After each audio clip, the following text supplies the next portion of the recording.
తెలుగు రాష్ట్రాల్లో అతిపెద్ద lift manufacturer lifts ట్రై.com dealership కూడా ఇవ్వబడును. నమస్తే ఉమాదేవరకొండ గారు. నమస్తే అమ్మా. మఖా నక్షత్రం వారికి కనుక మనం చూసుకుంటే అసలు ఏ విధంగా ఉండబోతుంది అంటారు? ఈ నక్షత్రానికి ఉన్న క్వాలిటీస్ ఏంటి? వీళ్ళకి ఏ వృత్తులు బాగా పనికొస్తాయి అంటారు? అసలు జ్యోతిష శాస్త్రంలో మఖ అనేటువంటి పదానికి పెద్దది, అద్భుతమైనది, చాలా హ్యూజ్ అని అర్థం అండి ఇంగ్లీష్లో కూడా మనం చెప్పాలంటే. అయితే ఈ మఖా నక్షత్రం సింహరాశికి సంబంధించింది.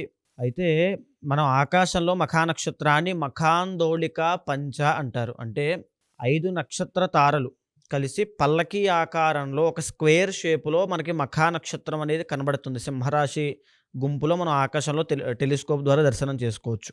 అయితే ఒక మఖా నక్షత్రం, ఒకవేళ మీది మఖా నక్షత్రమా కాదా అనేటువంటి విషయం మీకు డౌట్ ఉంటే కనుక మా, మీ, ము, మే అనేటువంటి 4 అక్షరాలతో మీ పేరు మొదలైతే తప్పకుండా మీది మఖా నక్షత్రమే.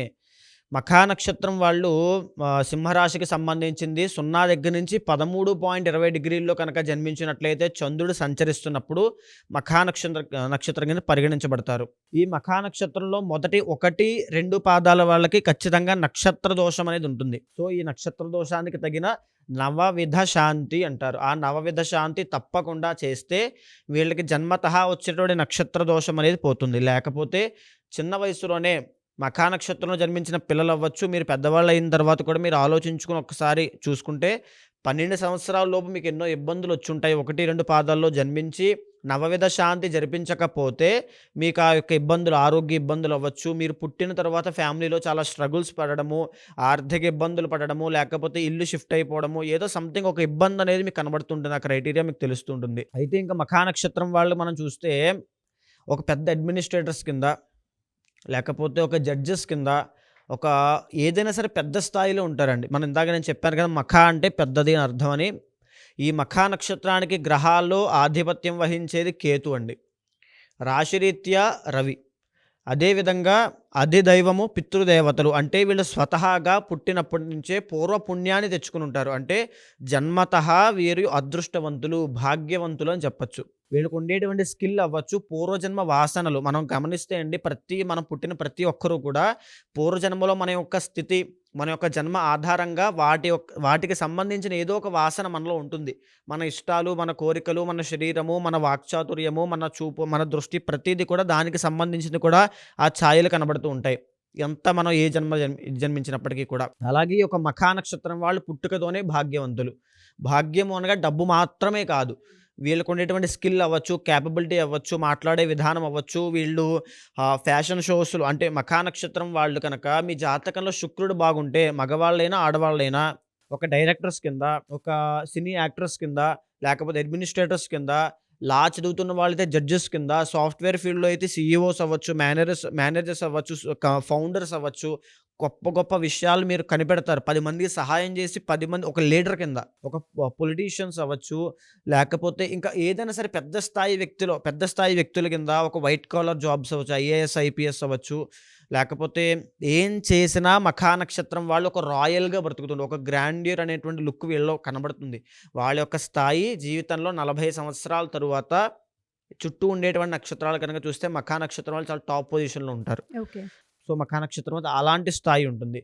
సో ఒకవేళ మీ జాతకంలో, అంతర్గత జాతకంలో మీకు దశమ స్థానాన్ని ఏ గురుడో కుజుడో చూస్తున్నాడు అనుకోండి, తప్పకుండా మీరు గవర్నమెంట్ జాబ్ ట్రై చేయండి. ఒకవేళ కుజుడు చూస్తూ ఉంటే రైల్వే జాబ్స్కి ట్రై చేయండి. మీ అంతర్గత జాతకంలో చెప్తున్నాను, రైల్వే జాబ్స్ ట్రై చేయండి. లేకపోతే మీకు ఇంజనీరింగ్ ఇంట్రెస్ట్ అనుకోండి, కుజుడు ఇంజనీరింగ్ కూడా ఇస్తాడు కాబట్టి దానికి సంబంధించి ట్రై చేయండి. లేకపోతే సివిల్ ఇంజనీరింగ్ చేయండి, కుజుడు కన్స్ట్రక్షన్ కాబట్టి. ఒకవేళ గురుడు ఉన్నారు అనుకోండి, ఏదైనా సరే ఒక పెద్ద స్థాయిలో ఒక గురుడు ఎప్పుడు కూడా ఫేమ్ ఇస్తాడు కాబట్టి పొలిటీషియన్స్ కింద, రవి ఉన్నా సరే పాలిటిక్స్లోకి వెళ్ళండి. మీకు విపరీతమైన రాజయోగం పడుతుంది, రాజభోగం పడుతుంది, ప్రతిదీ సిద్ధిస్తాయి. అయితే మఖా నక్షత్రం వాళ్ళకి కొన్ని ఆరోగ్య సమస్యలు జ్యోతిషాస్త్రంలో, మెడికల్ ఆస్ట్రాలజీ పరంగా చెప్పబడ్డాయి. హిస్టీరియా అంటారు, తర్వాత లివర్స్కి సంబంధించినటువంటి ఇబ్బందులు, కిడ్నీకి సంబంధించిన ఇబ్బందులు, ఫ్యాటీ లివర్ అంటారు, వాటికి సంబంధించిన ఇబ్బందులు, డైజెషన్ ప్రాబ్లమ్స్ అవ్వచ్చు, లేకపోతే లెగ్స్కి సంబంధించి వెరికోజ్ వెయిన్స్ అంటారు కదండి, నరాలు పొంగుతూ ఉంటాయి. అది మఖా నక్షత్రం వాళ్ళు చాలా జాగ్రత్తగా ఉండాల్సినటువంటి అంశము. ఆ వెరికోజ్ వెయిన్స్ అవ్వచ్చు, లేకపోతే ఇంకా హెయిర్కి సంబంధించిన ఇబ్బందులు, ఇంకా కంటికి సంబంధించిన ఇబ్బందులు, ప్రతిదీ కూడా ఈ మఖా నక్షత్రం వాళ్ళు చాలా జాగ్రత్తగా ఉండాలి.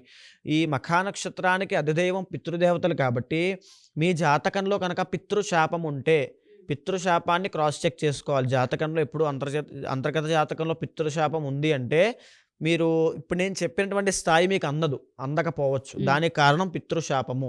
పితృశాపం ఉన్నటువంటి జాతకులు సంతానపరంగా ఇబ్బంది పడతారు, వైవాహిక జీవితం వివాహం కాక ఇబ్బంది పడతారు. ఈ మఖా నక్షత్రం వాళ్ళకి ఉన్నది ఇంకొకటి ఏంటంటే కొంచెం లేట్ మ్యారేజ్ అయ్యేటువంటి అవకాశాలు ఎక్కువ ఉంటాయి. సో అంతర్గత జాతకంలో ఉన్నటువంటి దాన్ని బేస్ చేసుకుని తగినటువంటి శాంతి పరిహారములు, ప్రతిదీ జపాలు హోమాలు తప్పకుండా చేయించాలి. ఎందుకనంటే ఒక రాజయోగం అనేది ఒక క్షణము ఒక నిమిషమే పడుతుందండి. దానికి తగ్గ ఇప్పుడు మనం ఒక కారు కొన్నాం, మనకు ఒక జాబ్ వచ్చిందని ఫోన్ వచ్చింది అనుకోండి, ఆ ఫోన్ వచ్చిందనేటువంటి నిమిషము, ఆ క్షణం మన ఫోన్ మాట్లాడిన క్షణమే మనకు రాజయోగం పట్టినట్టు. ఆ నిమిషం దాని నుంచి వచ్చేటువంటి ప్రభావాన్ని మనం జీవితాంతం అనుభవిస్తాం. ఉద్యోగం ద్వారా, జీతం ద్వారా, దానివల్ల వచ్చే కంఫర్ట్స్ అన్ని మనం జీవితాంతం అనుభవిస్తాం. కానీ ఎప్పుడైతే రాజయోగం పట్టిందో అది ఒక క్షణమో ఒక నిమిషమే పడుతుంది. ఆ క్షణాన్ని వృధా చేసుకోకూడదు. ఒకవేళ మీ జాతకంలో రాజయోగం ఉంటే మఖా నక్షత్రం వాళ్ళు తప్పకుండా దానికి తగ్గ ఆలోచనలే మీకు ఉండాలి. ఎప్పుడు కూడా చిన్నగా ఒక దాంట్లో పనిచేసి బ్రతికేద్దాం అనేటువంటి ఆలోచన కాకుండా ఏదైనా పెద్ద స్థాయిలో ఆలోచించండి. మఖా నక్షత్రం వాళ్ళు తప్పకుండా సక్సెస్ అవుతారు. అయితే 2025 సంవత్సరంలో మీకు ఎలా ఉండబోతోంది? ముఖ్యంగా మే 15వ తారీఖు దగ్గర నుంచి గురుడు మిథున రాశిలోకి ఎంటర్ అవుతున్నాడు. సో ఒకేసారి మఖా నక్షత్రం వాళ్ళకి కంప్లీట్గా అప్ ఉంటుంది, అదేవిధంగా డౌన్ కూడా ఉంటుంది. వివాహం కాలేదు అనుకుంటే మీకు అక్టోబర్ తర్వాత వైవాహిక జీవితంలోకి ఎంటర్ అయ్యేటువంటి సూచనలు ఉన్నాయి. సంతానపరంగా కూడా అక్టోబర్ తర్వాత శుభవార్త వింటారు.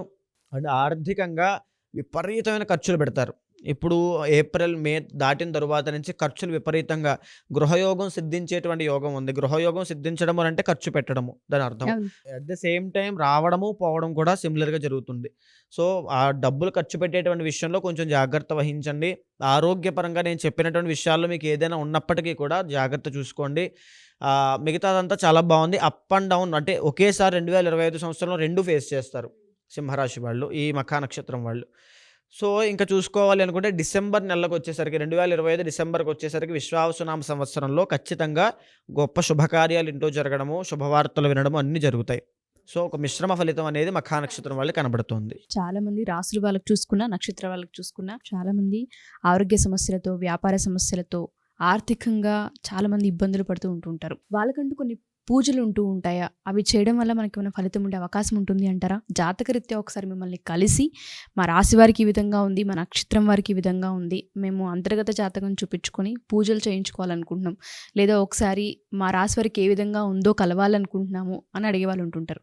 వాళ్ళందరికీ మనం టైం ఇవ్వచ్చా? యూనివర్సల్గా ప్రొడక్షన్ అండి ఇది.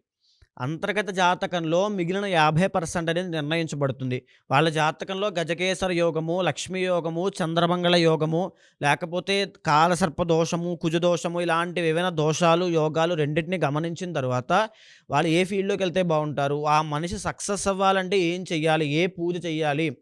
ఇప్పుడు పూజ అనేటువంటి విషయం ఎంత ప్రాధాన్యత ఉంటుందంటే సత్సంగత్వే నిస్సంగత్వం, నిస్సంగత్వే నిర్మోహత్వం అని చెప్పి శంకరాచార్యులు చెప్పారండి. అంటే మనం చేసేటువంటి కర్మలు, అంటే మన పూజల ఆధారంగా మన పూర్వపుణ్యము, పూర్వ పాపము, అంటే మన ఏదైతే ప్రారబ్ధ కర్మ ఉందో దాన్ని మార్చుకుని మనకు అనుగుణంగా చేసుకుని మనం సక్సెస్ అవ్వచ్చు, విజయం సాధించవచ్చు అని చెప్పి శంకరాచార్యులు చెప్పారు. ఆ విధంగా ఏ పూజ చెయ్యాలి, ఏ పూజ పడితే ఆ పూజ చేసేస్తే, అంటే మందు తలనొప్పి వస్తున్నప్పుడు కాలికి మందు వేసాం అనుకోండి, అది పనిచేస్తుందా? పనిచేయదు.